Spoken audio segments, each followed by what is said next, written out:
এই মেজর মুজাফফর হোসেন আমাদের পার্শ্ববর্তী দেশে তিনি একাধিকবার গমনাগমন করেছেন, আবার বাংলাদেশে এসেছেন এবং মাসুদউদ্দিন চৌধুরীর সাথে তার একটা সুসম্পর্ক ছিল। আরেকটি বিষয় হচ্ছে যে আজকে ট্রাইব্যুনাল 2-তে মেজর মুজাফফর হোসেন নামে একজন ব্যক্তি অতি সম্প্রতি গ্রেফতার হয়েছে। আপনারা জেনে থাকবেন যে ইতিমধ্যে আমাদের বিভিন্ন মিডিয়ার মাধ্যমে জেনেছি যে তিনি আমাদের শহীদ রাষ্ট্রপতি জিয়া রহমানের হত্যাকাণ্ডের সাথে জড়িত। আমাদের একটি উল্লেখযোগ্য ঘটনা হচ্ছে, এর আগে 1/11 অন্যতম কুশীলব মাসুদউদ্দিন চৌধুরীকে আন্তর্জাতিক অপরাধ ট্রাইব্যুনালে একটি মিস কেসে তাকে গ্রেফতার করা হয়েছিল।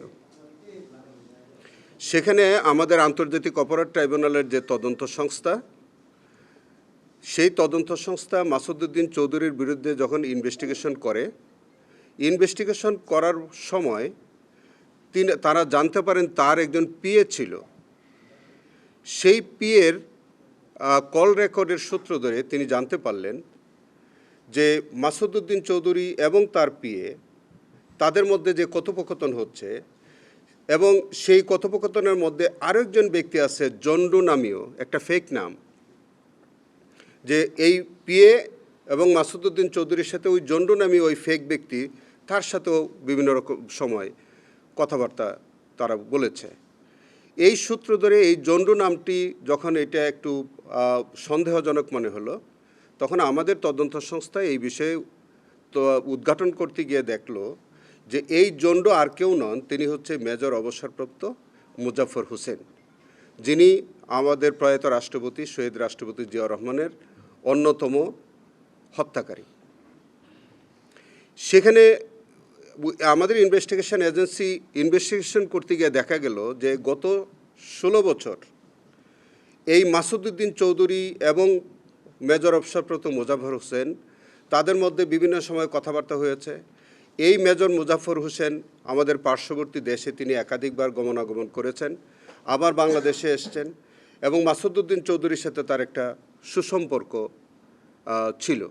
এবং আপনারা জেনে থাকবেন যে মাসুদউদ্দিন চৌধুরীর সাথে তৎকালীন সরকার প্রধানের একটি সুসম্পর্ক ছিল এবং 2-3টি নির্বাচনের মধ্যে নানান সমীকরণে তার সাথে এক ধরনের ষড়যন্ত্র ছিল।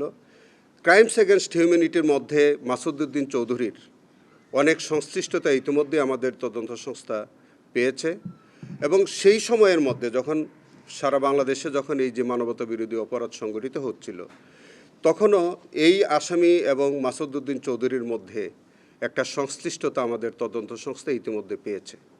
সেই কারণে আমাদের কাছে যেহেতু একটি প্রাথমিক তথ্য এসছে যে তার মানবতা বিরোধী অপরাধের সাথে তার সংশ্লিষ্টতা আছে, 1/11 সাথে তার সংশ্লিষ্টতা আছে, এবং আর কোনো ঘটনার সাথে তার কোনো সংশ্লিষ্টতা আছে কিনা, এই সমস্ত বিষয়গুলি উদ্ঘাটনের স্বার্থে আমাদের তদন্তকারী কর্মকর্তা আজকে আমার বরাবর একটি আবেদন করেছে তাকে গ্রেফতার দেখানোর জন্যে।